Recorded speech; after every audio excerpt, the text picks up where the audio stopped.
So as for the question, would I recommend the book? I wouldn't not recommend it. It's just out of all of the thriller books I've read, I don't think it would reach the top of books to recommend.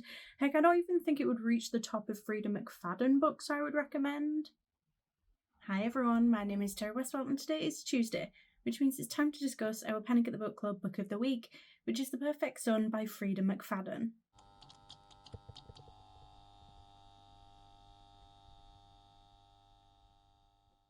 If you like romance, fantasy, or even thriller, basically anything fiction book related, then I suggest you head on over to the channel's intro video, where you can find out more information on how you can take part in this online book club. We announce books at least 4 weeks in advance, and we accept your bookish feedback in a wide manner of ways. Post your comment below a video, send in a voice note, or even send me a short video clip of you discussing the book. Alternatively, you can just send me a direct message. Erica Cass has the perfect family and the perfect life. That is, until one quiet evening, 2 detectives show up at her front door. Mrs. Cass, we're hoping your son can answer a few questions on the girl who disappeared last night. A high school girl has vanished from her quiet neighborhood and the police are suspecting the worst. Erica's son Liam was the last person to see the girl alive. Erica has always sensed something kind of different with her seemingly perfect older child. He's charming, smart, and popular, but mothers have the best instincts, and she knows there's more to her son than meets the eye. She wants to believe he's innocent, but the evidence mounts, and she can't deny the truth. Liam may have done the unthinkable. So this is a spoiler-free part of the video where first we'll discuss any spoiler-free points before moving on to a clearly marked section of the video which will contain spoilers and more specifics about the book. As usual, let's start with those chapter lengths. Most of them were on the shorter side of anywhere around the 5-page mark, some being slightly shorter and some being slightly longer, but honestly, not by much. You know, kind of ideal if you're looking for something to read before bed or on your commute to work. Overall, it wasn't a particularly long book. I think it was around 300 pages and the text was definitely on the larger side. Plus, Freida Mcfadden's writing tends to be quite easy, so it felt like it went by pretty fast. I actually really liked the dual POV that was broken up by this police transcript. I thought it was a really good way to drip feed the reader little bits of information quite consistently throughout the book. I think that was definitely its intention, as well as to build suspension, but I don't know, I'm not sure what it was really. I think I just could have done with a little more. Like, despite this book being about a missing girl, like usually there would be this sense of a ticking clock for them to be found or something, but I don't know, I just didn't get the suspense or any sense of urgency. Like, I'm not really sure what it was, although I did really enjoy it, it just sort of fell a little bit flat for me.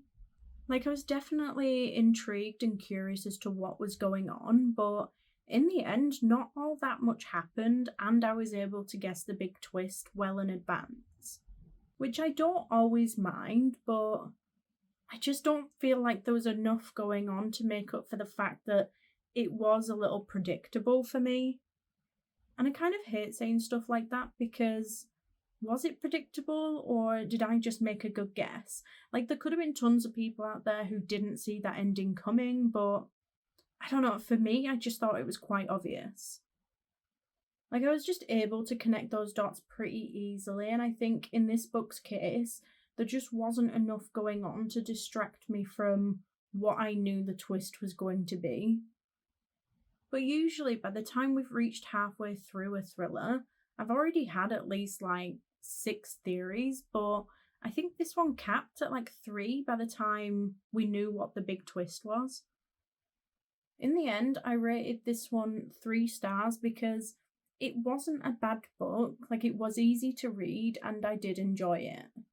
I liked Erica's perspectives and I really enjoyed the writing style. I just think that maybe the book could have benefited from being that little bit longer and having a few more red herrings to distract from the obvious clues.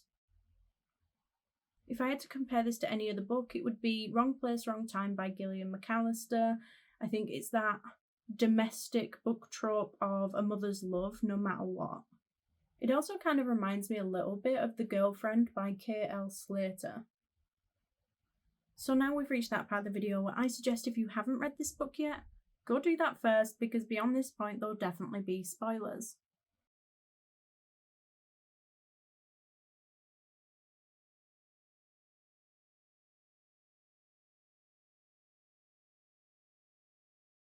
I will start by saying I understand the main focus of this book was, did he do it? Did Liam do it? Heck, is he capable of doing it? Like, everyone seemed pretty certain, but let me ask you this. Did anyone even try and find this poor girl?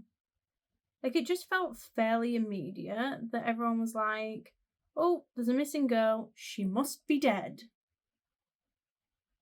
And I do get that the book was mostly from Olivia's perspective, who was the one who was kidnapped, and Erica's, who, to be fair, probably isn't glued to the TV to try and figure out what's happening because, you know, she's kind of busy, stuck in the middle of it all. But it just felt like there was barely a mention of anyone actually trying to find the girl alive. It was just that he probably killed her, like, fairly immediately. So you're telling me that this girl went missing, and in 3 days, not only have they already arrested someone for a crime that they're not even sure has happened, but he's already made bail.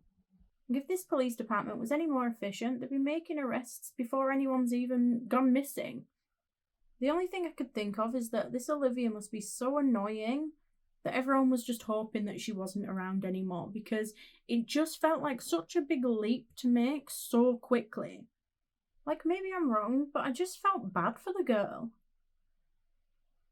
Like, in one of her chapters, she thinks to herself, I've been gone for days, people must be starting to assume that I'm dead. And I'm like, girl, starting to assume?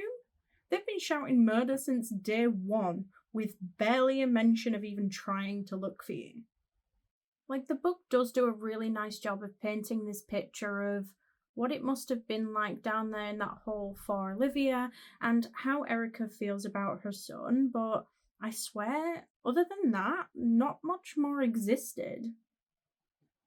I think in trying to make this book a nice, quick and easy read, it may have actually have done the book an injustice, because it was a really good concept. I do think it did a really good job of subtly correcting some very common assumptions when it comes to psychopathy. I do think it's one of those things that's very misunderstood, partly because of media and TVs and films, you know, painting psychopaths to be a certain way, but also because over the last few years we have come a long way in understanding mental health issues. I think it's a very common misconception that someone with psychopathy can't feel love or joy and they're incredibly violent, but that isn't the case. Like a lot of mental health issues, it's a spectrum and it's not the same for everyone. I did like that the book didn't shy away from the fact that Liam is probably a psychopath as well, but he is different than his dad. Like, he is capable of feeling love for his mum and his sister, and he doesn't necessarily have the same desires as his dad. I don't feel like the last chapter was strictly necessary. I mean, it felt like it was a little bit of a step back from what we just said, but perhaps it was just like a little nod to the fact that no matter how much Erica loves her son, a small part of her may never be able to fully trust him because of his diagnosis. And I mean, she was 100% convinced that he did do something to Olivia, when in fact he didn't. He saved her. So maybe it says more about her than it does him. So while yes, I did see the ending coming and I wish that there was more suspense and just more going on, there was still a lot that I really enjoyed about it. So as for the question, would I recommend the book?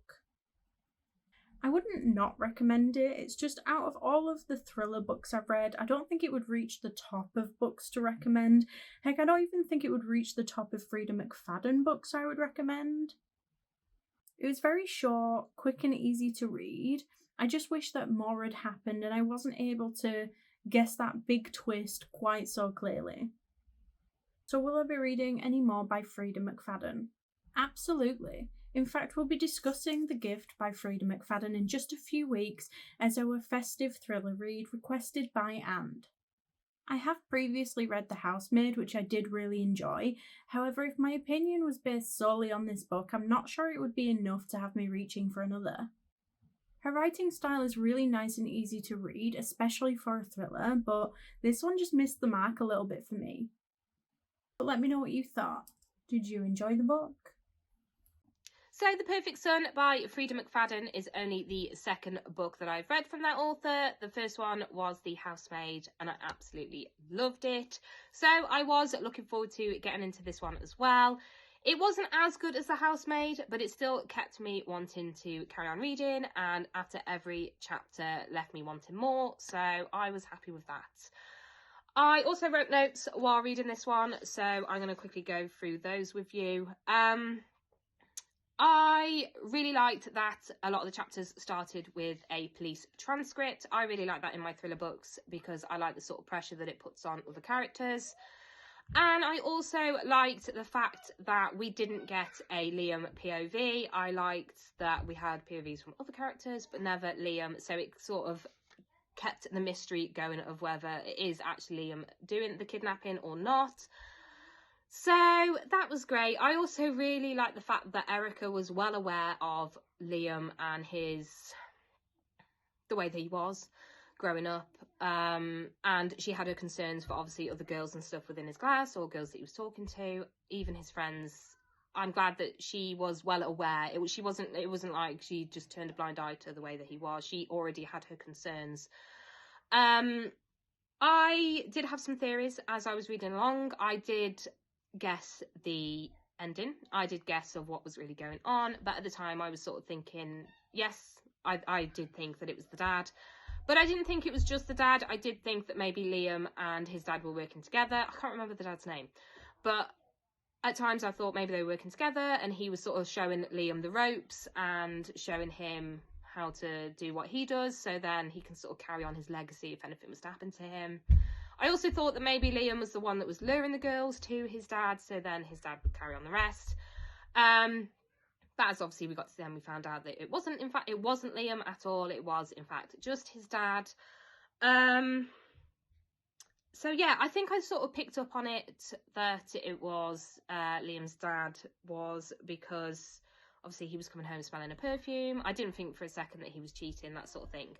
But I did really like the fact that Liam's dad was, like, he married Erica. He had kids, but it wasn't because he wanted to. It was to sort of put up a front that he would look like everybody else, so he wouldn't be suspected, that sort of thing. I really like that. So yeah, no, that is it. Like I said, I did really enjoy it. I did rate this one 4 stars. I did feel that it ran a bit flat with certain things that were sort of mentioned. You know, Erica mentioned the incident with the hamster, that he obviously let the hamster starve to death, and we all sort of know, you know, if you start killing animals first, it does tend to lead somewhere. And the fact that obviously he had that incident with the girl from kindergarten where he, you know, tied her up and put duct tape on her mouth and put her into the janitor's closet. And the fact that he was sort of saying he can't wait to have a wife so that he can bury her and watch her starve to death, and then it went on with the hamster. I just felt like that bit ran a bit flat. I feel like we could have had a bit more of an explanation about, you know, why he was that way. Obviously, we know that she did take him to child therapists and stuff like that, which is great, but it was just sort of like it turned out it was dad, and then everything that Liam has been going through, or everything that he's been thinking about, is just forgotten. Which, you know, I would have liked to have a bit more of that, but never mind. But yes, definitely going to be reading more from Freida Mcfadden, and thank you so much to Panic of the Book Club for letting me join in on this book club read. I've really enjoyed it, and I cannot wait for us to read another one together. So thank you very much. Bye. Next week we're discussing Snowed In at the Cat Café by Rachel Rowlands. So don't forget to get your thoughts and comments in by Monday the 2nd of December at the latest to be a part of the discussion. You can now do this on YouTube, TikTok or Instagram. The following week will be Finding Christmas But don't forget, if you do need a little bit longer to read a book, we do now list the next 4 books down below along with the discussion dates. That way you can choose a genre that best suits you and the best time frame to read it in. Thank you all for joining, and if you like this video, please don't forget to like and subscribe. It's always appreciated, and I will see you next week. Bye!